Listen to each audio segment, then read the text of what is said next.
ఓం హ్రీం భైరవి క్లాం హ్రీం స్వాహ. ఓం నమో భగవతే రుద్రాయ నమః. నమస్తే. ఇక్కడ జ్యోతిష్యం గురించి చాలా విషయాలు చెప్పాలి. ఒకటి ఏంటంటే దీంట్లో నెగిటివ్గా చెప్పేవాళ్ళు ఎక్కువ. ఇప్పుడు ఎలాగంటే పెద్ద పెద్ద పూజలు, హోమాలు, జెమ్ స్టోన్స్, న్యూమరాలజీ, మీ పేర్లు చేంజెస్ చేసుకోండి అని చెబుతారు. కొంతమంది వచ్చేసి మీ న్యూమరాలజికల్గా ఈ మొబైల్ నెంబర్ తీసుకొని చెప్తారు. ఇవన్నీ అబద్ధాలు. నిజమైన జ్యోతిష్యంలో నా ఒక ఇంట్రెస్ట్ ఎలా వచ్చిందంటే ఇది నిజమైన జ్యోతిష్యం ఉందా లేదా అని ఒక డౌట్ నాకు ఎప్పుడూ ఉండేది. సో దానికి సంబంధించినట్టు నేను చదివినప్పుడు, తెలుసుకున్నప్పుడు ఇంట్లో చాలా పెద్ద పెద్ద విషయాలు ఉన్నాయి. జ్యోతిష్యం అనేది అంత ఈజీ అనేది ఒక సబ్జెక్ట్ కాదు. ఇంట్లో ఏంటంటే కేవలం కాస్ట్లీ పూజలు చెప్పి డబ్బు సంపాదించే వాళ్ళే ఎక్కువగా ఉన్నారు, కానీ నిజంగా మన లైఫ్లో జరిగిన విషయాలు చెప్పేవాళ్ళు ఇంకేరు. సో అలా చెప్పాలంటే అది కష్టమైన విషయం ఏమీ కాదు. ఇప్పుడు బృహత్ జాతకం తీసుకోండి, బృహత్ పరాశర వరశాస్త్రం తీసుకోవచ్చు, సారావళి తీసుకోవచ్చు, మనసార అంటే ఇది వాస్తుకు సంబంధించినట్టు. ఇలాంటి కొన్ని గ్రంథాలు మీరు చూసినప్పుడు దాంట్లో చాలా క్లియర్గా చెప్పారు ఇలా ప్రెడిక్షన్స్ ఇవ్వాలి ఏమీ. సో అలా ప్రెడిక్షన్స్ ఇస్తే ఖచ్చితంగా లైఫ్లో జరిగే విషయాలు మనం చెప్పచ్చు, జరిగిన విషయాలు కూడా చెప్పచ్చు. సో నా రీసెర్చ్ అక్కడే ఉంది. నేను ఎక్కువ వేదిక ఆస్ట్రాలజీ, జెమిని, నాడీ జ్యోతిషము, నాడీ పామిస్ట్రీ, అలాగే వాస్తు, దాంట్లో కూడా వేదిక వాస్తుని ఒకటి, తంత్ర వాస్తుని ఒకటి అవుతుంది. దాని తర్వాత ఇంపార్టెంట్ ఏం చూసి వచ్చేది అరచేతిలో ఉన్న రేఖలు. అంటే ఇది వెస్టర్న్ పామిస్ట్రీ లాగా ఇక్కడ రేఖలు, హెడ్ లైన్, హార్ట్ లైన్ చెప్పడం కాదు. నిజమైన జ్యోతిషంలో మ్యాచ్ చేయాలి. జాతకము, ప్రశ్నశాస్త్రము, జన్మకున్నవి ప్రెడిక్షన్స్ ఇవ్వచ్చు ఖచ్చితంగా. సో ఇలా నా రీసెర్చ్ పెరిగి నేను ఇప్పుడు ఏంటంటే దాని గురించి ఒక పుస్తకం రాయాలనుకుంటున్నాను. ఎందుకంటే ప్రజలకి ఒక నిజమైన జ్యోతిషం గురించి అవగాహన రావాలి. ఎందుకంటే దాంట్లో ఉన్న ఒక నమ్మకం పోగొట్టుకుంటున్నారు చాలామంది. సో ఇక్కడ నా రీసెర్చ్ పెరిగింది. ఇక్కడ దీని గురించి నేను కన్సల్టేషన్ ఇస్తున్నాను. ఒక జాతకం చెప్పడానికి టైం పడుతుంది, కానీ గైడెన్స్ దొరుకుతుంది. సో ఇన్ని విషయాలు నేను చెప్పాలనుకున్నాను.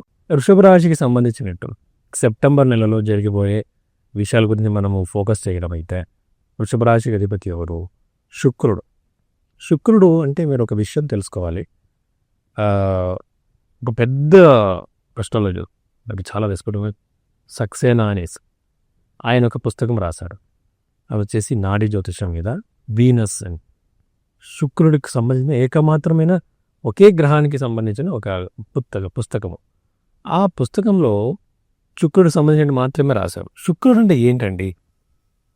లగ్జరీస్, వెహికల్స్, కంఫర్ట్స్, ప్రేమ, తర్వాత వచ్చేసి లవ్ అఫైర్స్, స్కాండల్స్, అనైతికమైన సంబంధాలు కూడా శుక్రుడికి సంబంధించిన అఫ్లిక్టెడ్గా ఉంటాయి. ఇవన్నీ కూడా ఆ గ్రహం కింద వస్తుంది. దాని జతలోనే ఈ రాశిలో పుట్టిన వాళ్ళకి సంగీతం గురించి ఎక్కువ ఇంట్రెస్ట్, మ్యూజిక్ గురించి, కలర్ఫుల్ లైఫ్ గురించి. యూజువల్గా మీరు వృషభ రాశి ఉన్న వాళ్ళ ఇంటికి వెళితే అన్నీ కూడా చాలా చక్కగా కలర్ఫుల్గా ఉంటుంది వాళ్ళ లైఫ్. వాళ్ళు వేసుకున్న బట్టల నుంచి బట్టి వాళ్ళ అన్ని వస్తువుల మీద ఇప్పుడు మనం ఒక వ్యక్తిని, ఒక వస్తువుని చూడగానే ఏస్థెటిక్ సెన్స్ అంటారు కదా. ఏస్థెటిక్ సెన్స్ అంటే ఏంటి? సౌందర్యయుతమైన ఒక అపియరెన్స్ ఉంటుంది వాళ్ళు చేసే పనులు. సో ఇది మనం అబ్జర్వ్ చేయాలి. వృషభ రాశి వాళ్ళకి సంబంధించిన క్యారెక్టరిస్టిక్స్ ఈ సెప్టెంబర్ నెలలో వీళ్ళకి ఖచ్చితంగా సంచారం ఎక్కువగా ఉంటుంది. సంచారం అంటే లాంగ్ డిస్టెన్స్ ఏమీ కాదు, షార్ట్ జర్నీలు ఉంటాయి. షార్ట్ జర్నీలు వచ్చేసి బ్యూటిఫుల్ అయిన ప్లేసెస్కి వెళ్ళే అవకాశాలు ఉంటాయి. మూడోది వచ్చేసి ఖచ్చితంగా మ్యారిటల్ లైఫ్లో ఇష్యూస్ వచ్చే అవకాశాలు ఉన్నాయి. ఇప్పుడు మీ దాంపత్య జీవితంలో ఈ నెలలో అన్నెసెసరీ విషయాలకి ఇష్యూస్ రావచ్చు, మిస్అండర్స్టాండింగ్ రావచ్చు, గొడవలు రావచ్చు. ఇప్పుడు యూజువల్గా జాతక పొంతనము గురించి ఒకరోజు మనం మాట్లాడదాం.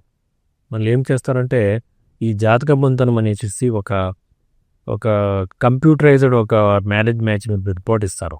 దాంట్లో వచ్చేసి 36 18 వస్తే పెళ్లి చేసుకుంటారనమాట.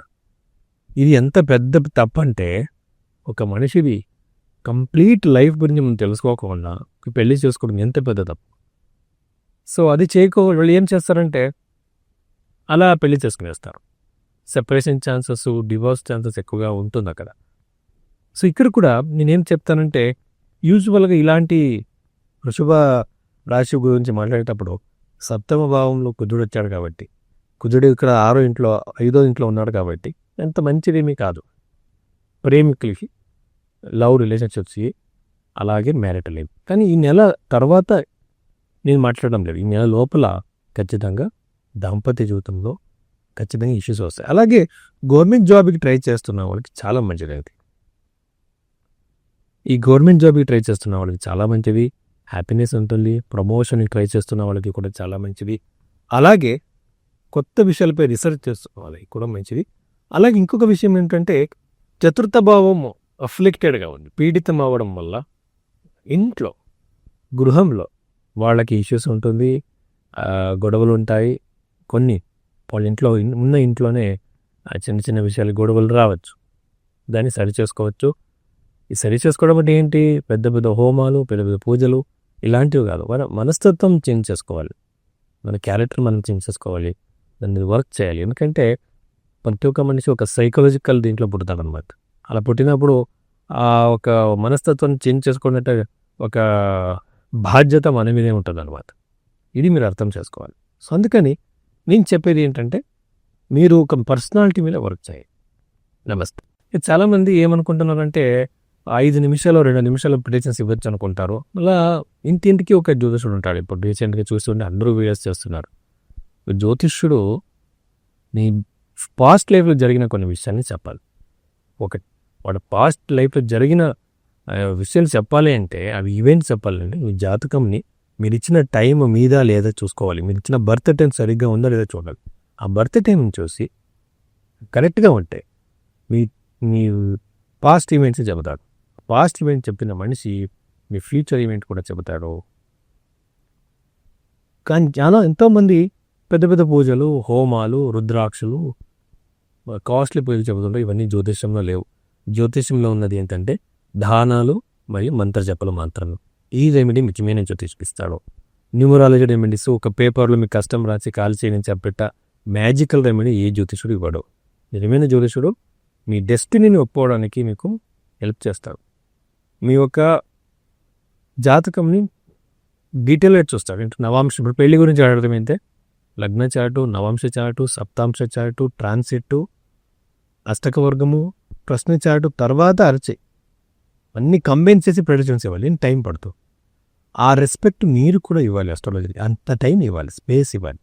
ఖచ్చితంగా అప్పుడు ప్రెడిక్షన్ నిజమవుతాయి. సో ఇది నా ఉద్దేశం అనమాట. దీని మీద నా రీసెర్చ్ నడుస్తుంది. ఇలాంటి హెల్ప్ చేయాలనుకుంటున్నాను ఎంతోమంది. సో మీ జాతకం అలా చూపించుకోవాలంటే నేను కాంటాక్ట్ చేయొచ్చు. ఈ నెంబర్కి కాంటాక్ట్ చేయండి. నమస్తే.